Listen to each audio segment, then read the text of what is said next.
So tell us about the Kundalini Awakening. This is like we're going chronologically, right? It was first the Yeah. injury, then the car accident, and then like you were like, I don't know if you were sleeping or something like that, and you started like shaking or something like that. Uh-huh. So it happened over a period of about 4 months, but it's really, I believe it began to happen even before that, before the car crash.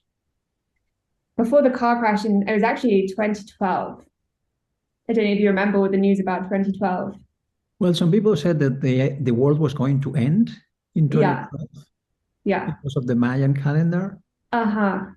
And so I found this quite interesting. I never thought the world was going to end. I thought it was more beginning of something new. And I remember feeling a deep excitement within me. Didn't know why.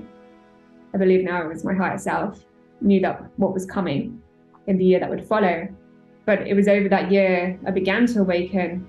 These visions became clearer. Then the car crash happened, causing me to begin to want to get better, because particularly once you've had that kind of experience like a car crash, because you're not living the life in the best way possible.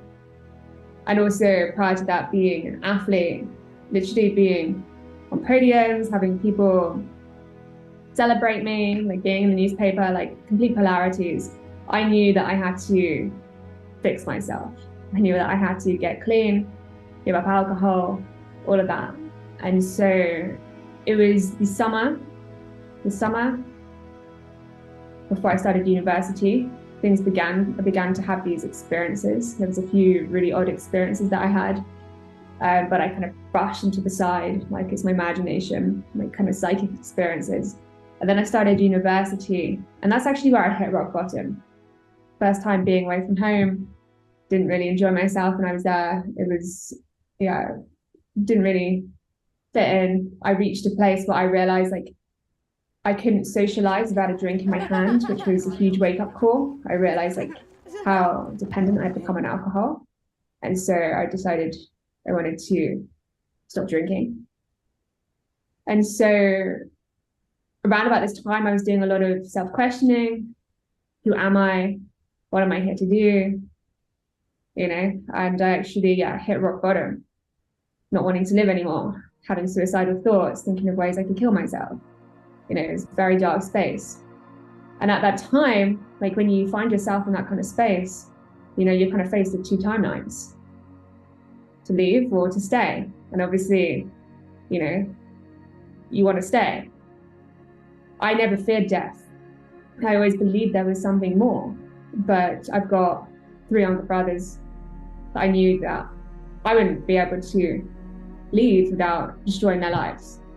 And so I literally got down on my hands and knees and I began to pray to God to save me. And over the period of about 4 months is when my Kundalini awakened. I would lay in bed at night and I would feel these vibrations in my body. And I literally thought I was dying. Really. I thought I partied too hard. And I'd go to the doctors and they'd be like, So it oh, happened after going to a party, you went to bed and you started like moving or like, and you thought no, it because was I wouldn't go out. I wasn't really going out. okay. So it was I like a just normal stay night. in. You go to Yeah. bed and you start shaking and you thought it was some kind of attack or some seizure or something like that. No seizure. It was more kind of gentle. It was like vibration on the skin. Um, and this would happen like most nights. And then there was one night just before Christmas of 2013. I'd gone home after university, and that's when I had what I call my Kundalini Awakening, because that night I'd done some mantras. So I'd started to get into meditation over this period. I'd done some mantras before I gone to bed. And I lay in bed that night and my body began to vibrate stronger than ever before. And I was in sleep paralysis. Do you know what that is? Yeah, it happened to me once or twice. It's weird, isn't it? It's frustrating because you're trying to like move and say something but you can't because you're kind of paralyzed, so you feel like trapped. Yeah. So it's actually quite cool because that's the space you go into before you astral travel.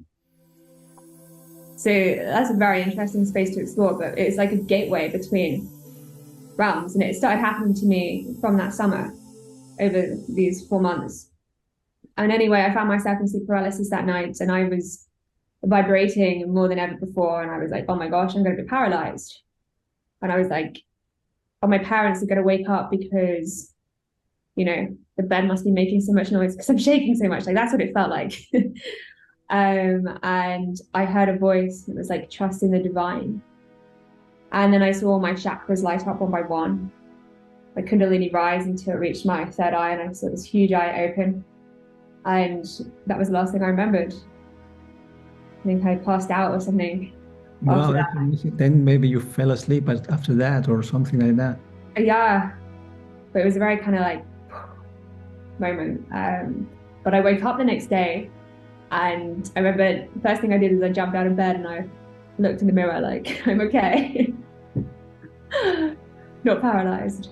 Yeah, many people have like these processes to awaken their Kundalini. They go to like CAP sessions and things like that. So in your case, it just happened maybe as a result of you praying and asking for some change in your life that happens spontaneously.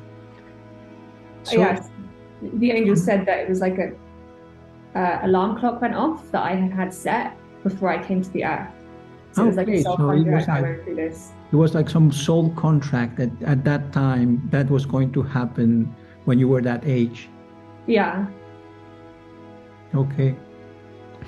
For me, it's interesting what you said about you thought, okay, I shouldn't trust these psychic abilities. It's like maybe I'm just going crazy because I think this happens to many people. Like we have this education in which they tell us, okay, if you hear voices, you're crazy. If you have visions, you're